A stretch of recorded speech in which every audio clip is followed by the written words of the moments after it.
Assalamualaikum warahmatullahi wabarakatuh. Kisah Sayyid Ali Al-Akbar bin Husain radhiyallahu ta'ala anhuma, orang pertama yang tewas di perang Karbala. Ali Akbar adalah putra Imam Husain bin Ali radhiyallahu ta'ala anhuma. Nama ibunya adalah Laila binti Abu Murrah bin Urwah. Ia mempunyai badan yang lebih besar dibandingkan kakaknya, Ali Zainal Abidin bin Husain. Oleh karena itu, ia digelari Ali Al-Akbar, Ali yang berbadan besar. Ali Akbar dibesarkan oleh seorang ayah yang menjadi cucu kesayangan Rasulullah SAW dan seorang ibu yang berakhlak mulia. Ia meneguk keimanan dan menyerap ilmu dan ma'rifah dari ayahandanya. Maka tumbuhlah Ali Akbar menjadi seorang pemuda saleh, pemberani, cinta perjuangan, dan berani berkorban. Tidak sedikit pun kelemahan terpancar dari jiwanya. Ia seorang pemuda yang tangkas mengendarai kuda. Para ahli sejarah menganggapnya sebagai pemuda Bani Hashim yang mahir mengendarai kuda. Sejak kecil sudah tampak keistimewaan yang dimiliki Ali Akbar, yaitu sangat cermat dan berpandangan luas. Sifat inilah yang sangat dikenal musuh-musuhnya. Apabila para pejuang Karbala kita bariskan, maka akan kita dapati Ali Akbar berada di shaf terdepan. Begitu pula dalam kecerdikan, keberanian, dan perjuangannya, ia selalu tampil terdepan.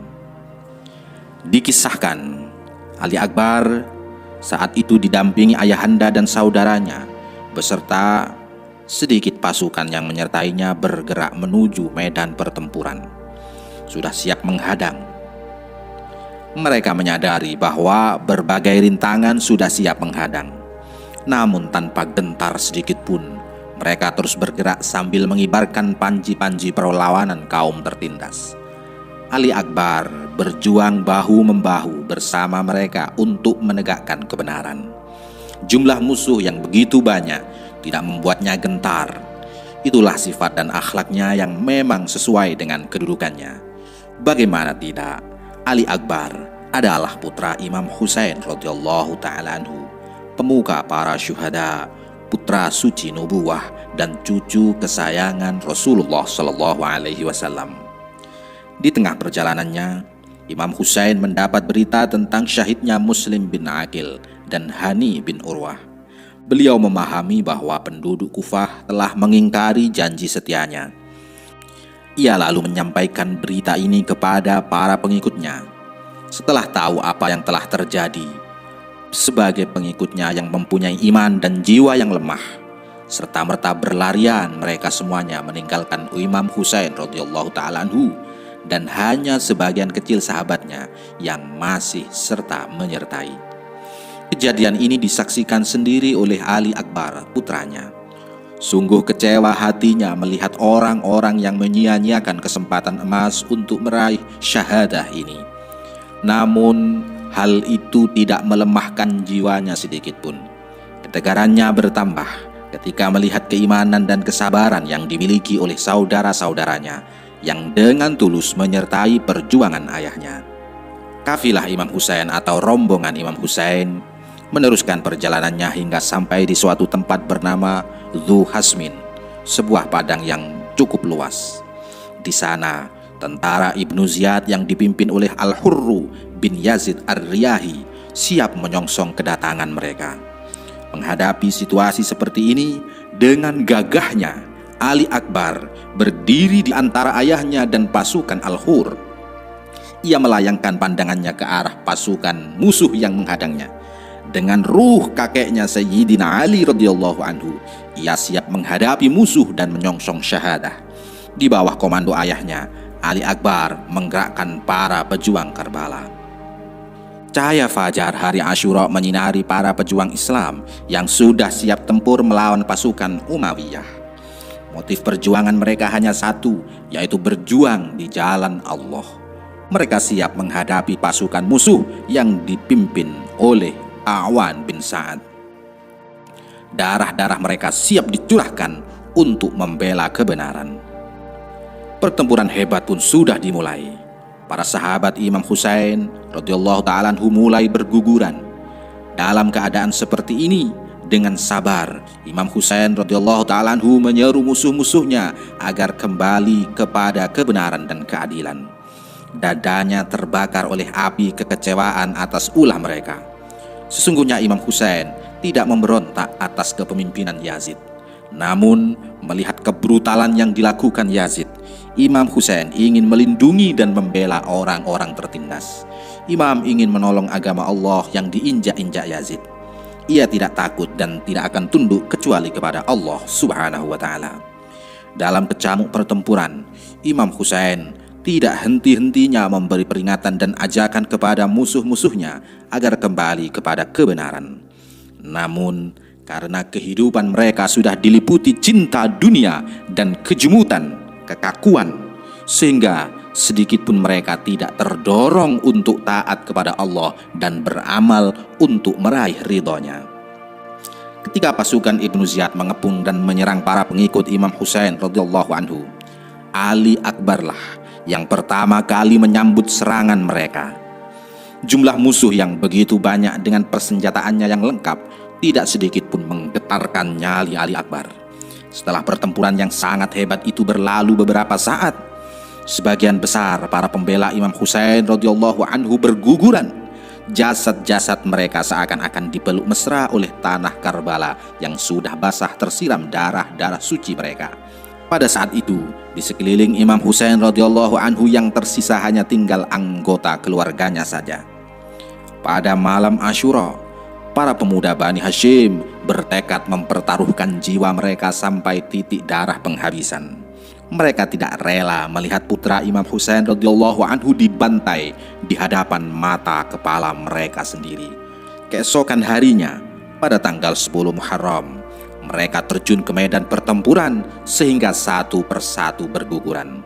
Semangat dan keberanian dalam kalbu mereka untuk tetap menegakkan kebenaran dan kerinduan meraih syahadah telah menggerakkan mereka untuk maju terus pantang mundur. Ali Akbar lah dengan penuh hormat meminta izin ayahnya untuk ikut terjun ke medan pertempuran. Dengan penuh haru dan derai air mata, Imam Husain radhiyallahu anhu mengizinkan putranya ikut bertempur. Imam memperhatikan putranya lalu menengadahkan ke langit sambil berkata lirih, "Ya Allah, saksikanlah orang-orang ini. Di antara mereka ada seorang pemuda yang perawakannya, perilaku dan cara bicaranya paling menyerupai Rasulullah. Apabila kami merasa sangat rindu kepada nabimu, maka kami pandangi wajahnya. Ya Allah, jangan kau berikan keberkahan bumi ini kepada musuh-musuhnya. Cerai beraikan mereka, koyakkan dada-dada mereka. Jangan kau ridhoi kekuasaan mereka selama-lamanya. Kami telah menyeru dan mengajak mereka kepada kebenaran, namun mereka malah memusuhi dan memerangi kami." Pertempuran yang begitu hebat telah membuat jumlah pejuang yang gugur makin bertambah. Ali Akbar yang badannya sudah penuh dengan luka kembali menghadap ayahnya sambil berkata, "Ayah, rasa haus telah membuatku lelah. Berat pedang ini telah menguras tenagaku. Adakah air yang bisa kuteguk?" Imam Husain menangis melihat penderitaan putranya. Lalu ia berkata, "Wahai anakku, kembalilah ke medan pertempuran. Aku berharap sebelum masuk sore hari, kakekmu Rasulullah akan memberimu minum dari gelas yang bening yang tidak akan membuatmu haus untuk selama-lamanya." Kalimat-kalimat lembut yang meluncur dari ayahnya membuat hati Ali Akbar bagaikan disirami tetesan air yang menyejukkan. Ia pun kembali ke medan pertempuran dengan gagahnya. Orang-orang Kufah yang hendak membunuhnya merasa takut berhadapan dengan Ali Akbar karena Ali Akbar sangat menyerupai Rasulullah SAW. Kemudian Ibnu Sa'ad memerintahkan anak buahnya mengepung Ali Akbar. Setelah ia sendiri merasa tidak mampu menaklukkannya, Munkil bin Murrah dari kabilah Abdul Qais secara tiba-tiba membokong atau membelakangi Ali Akbar dengan menebas punggungnya. Ali Akbar tampak terkulai di atas leher kudanya. Melihat hal itu, musuh-musuhnya yang sejak tadi mengepungnya serta-merta menebaskan pedang-pedangnya ke arah Ali Akbar. Ketika ruhnya akan meninggalkan jasad, Ali Akbar berteriak kegirangan, "Wahai ayah, kakek Rasulullah memberiku minum dari gelasnya yang bening. Ia memberiku minuman yang tidak akan membuatku haus selama-lamanya. Ia berkata kepadaku, segeralah, segeralah." Masya Allah, subhanallah. Kami yang mengkajinya turut larut di dalam kesedihan dan emosi yang meledak-ledak. Para sahabatku yang dirahmati Allah, dengan garangnya Imam Husain radhiyallahu anhu mencerai-beraikan pasukan musuh yang mengoyak-ngoyak jasad putranya. Diangkatlah kepala putranya, kemudian diletakkan di pangkuannya. Darah dan tanah yang melumuri wajahnya beliau bersihkan dengan lembut. Sambil menangis, Husain radhiyallahu ta'ala anhu berteriak, "Semoga Allah membinasakan orang-orang yang telah membunuhmu. Betapa durhakanya mereka kepada Allah dan Rasul-Nya." Lalu ia berkata lagi, "Tidak ada artinya dunia ini setelah kepergianmu, nak." Imam Husain radhiyallahu ta'ala anhu memerintahkan para pemuda Bani Hashim untuk membawa jenazah putranya ke dalam kemah. Melihat keponakannya terbunuh, Zainab radhiyallahu ta'ala anha keluar dari kemahnya sambil berteriak-teriak mengutuk para pembunuhnya. Ia meratapi kepergian Ali Akbar sambil berkata sendu, "Duhai kekasihku, duhai mata hatiku, duhai cahaya mataku, duhai anak saudaraku Husain." Kemudian ia menjatuhkan badannya di atas jenazah suci Ali Akbar sehingga air matanya membasahi wajah keponakannya. Imam Husain radhiyallahu ta'ala anhu kemudian menghentikan tangisnya dan mengembalikan Zainab ke dalam kemahnya.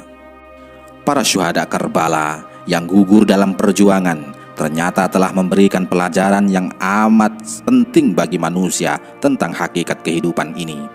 Bagaimana mengutamakan orang lain dan selalu membela kebenaran. Salah satu dari mereka adalah Ali Akbar bin Husain. Ia membawa cahaya hidayah untuk menerangi jiwa-jiwa manusia dengan syahadah dan darahnya bagi kebangkitan Islam di Karbala. Ia pun telah meraih ridha ilahi dengan memenuhi seruan Al-Quran agar menjual dirinya kepada Allah dan menempuh jalan para syuhada pendahulunya. Ia memilih syahid di jalan Allah dalam memerangi manusia-manusia durhaka. Ali Akbar memberi pelajaran kepada kita dengan peristiwa Karbala ini tentang kebenaran, keadilan, dan kesucian. Kita pun mendapat pelajaran dari para pejuang Karbala tentang keperwiraan dan kejantanan. Maka sudah sepantasnya kita memelihara apa-apa yang sudah mereka persembahkan melalui curahan darahnya. Semoga kesejahteraan dan keselamatan dicurahkan kepada mereka. Demikianlah kisah singkat tentang syahidnya Sayyidina Ali Al-Akbar bin Husain. Semoga bisa menjadi hikmah, menjadi motivasi bagi kita dalam mengarungi kehidupan ini. Wallahu a'lam bishawab. Wassalamualaikum warahmatullahi wabarakatuh.